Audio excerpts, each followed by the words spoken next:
নির্বাচন কমিশনের সাংবাদিকদের সাথে কথা বলছে বাংলাদেশ জামাতে ইসলামের সহকারী সেক্রেটারি এহসানুল মাহবুব জুবায়ের। সরাসরি চলে যাচ্ছে সেখানে। অস্ত্র উদ্ধার করা, সন্ত্রাসীদেরকে গ্রেফতার করা।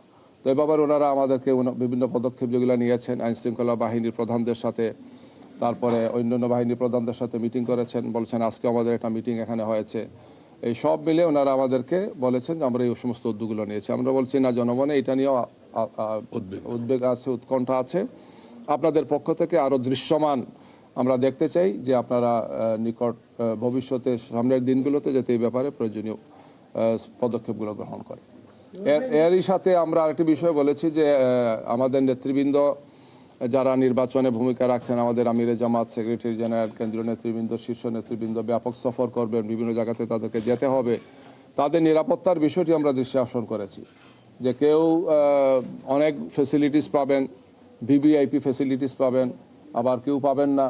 এটা তো লেভেল প্লেইং ফিল্ডের হলো না। এটা এই বিষয়টি ওনাদের দৃষ্টি আকর্ষণ করেছে। ওনারা বলেছেন যে এই বিষয়টি সংশ্লিষ্ট যে মন্ত্রণালয় দেখেন তাদের সাথে তারা কথা বলবেন, ওনাদের পক্ষ থেকে প্রয়োজনীয় ভূমিকা ওনারা রাখবেন।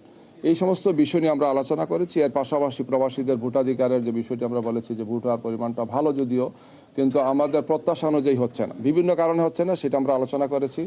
যে ভোটাররা যখন যান সেখানে ভোটার হতে গিয়ে রেজিস্ট্রেশন সহ এই প্রক্রিয়া যে অ্যাপসগুলো ওনারা করেছেন খুবই স্লো, বিভিন্ন সমস্যা ওনারা বলেছেন যে বিভিন্ন ধরনের সমস্যা হচ্ছে, কী কী কারণ হচ্ছে সেগুলো ওনারা চিহ্নিত করে ব্যবস্থা নিচ্ছেন। আমরা বলেছি যে প্রবাসীদের বিরাট প্রত্যাশা, প্রায় 100 কোটির উপর ভোটার হওয়ার মতো এখানে হয়েছেন, সব মিলে 6 লাখের বেশি এখনও হন নাই, 6 লাখের পাশাপাশি হবে ওনারা বলেছেন।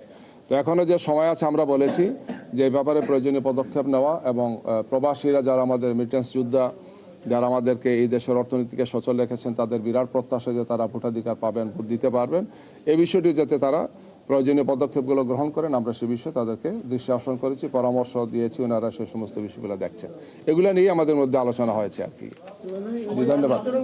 আচরণবিধির ব্যাপারে আপনারা কথা বলছেন বারবার। আচরণবিধি আমরা দেখেছি যে ভার্চুয়ালেও কিন্তু অনেকে কাউকে অ্যাটাক করে বা যে কথাগুলো বলা হচ্ছে, এবার ইসি বলেছে যে এই ভার্চুয়াল বিষয়গুলোকে তারা নজরে আনবেন এই ক্ষেত্রে, এবং এই পর্যন্ত যেই আচরণবিধিগুলো লঙ্ঘন হয়েছে এতে কোনো দৃশ্যমান ব্যবস্থা তারা নিয়েছেন কিনা, এই দুটো বিষয় নিয়ে কোনো কথা বলেছেন? আমরা যখন আলাপ করেছি ওনারা দেখলাম কিছু কিছু বিষয় সম্পর্কে অনেক সময় জানেন না মনে হলো। আর বললাম যে না, আপনাদের অবশ্যই তো এ ব্যাপারে একটা ব্যবস্থা থাকা উচিত যে মানে ভার্চুয়ালি বা অনলাইনে এই যেগুলো হচ্ছে এগুলা দেখার মতো ব্যবস্থা থাকা উচিত। আমরা কিছু ওনাদেরকে দেখিয়েছি যে একটা আইটেম যে এই ধরনের এগুলো হচ্ছে কি, তো ওনারা বলেছেন আমরা এগুলো ব্যবস্থা নিব, নোট নিয়েছেন।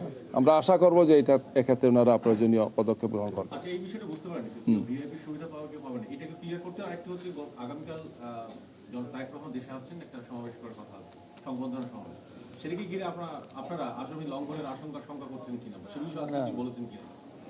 আমরা সবগুলো বিষয়ে দৃষ্টি আকর্ষণ করেছি। এর মধ্যে এটা বলেছি যে আচরণ বিধিতে যা আছে আমাদের পক্ষ থেকে আমরা প্রথম দিন থেকেই সচেতন আছি, আমরা সচেতন থাকবো ইনশাল্লাহ। কোনো দল যদি করে এটার দায়িত্ব হচ্ছে ইসি। ইসি তো নিরপেক্ষ, ওনারা দেখবেন যে কোন দল কি করে না করে, আচরণবিধি লঙ্ঘন হচ্ছে কিনা, দায়িত্বটা ওনাদের। আমরা এই বিষয়ে ওনাদের দৃষ্টি আকর্ষণ করেছি।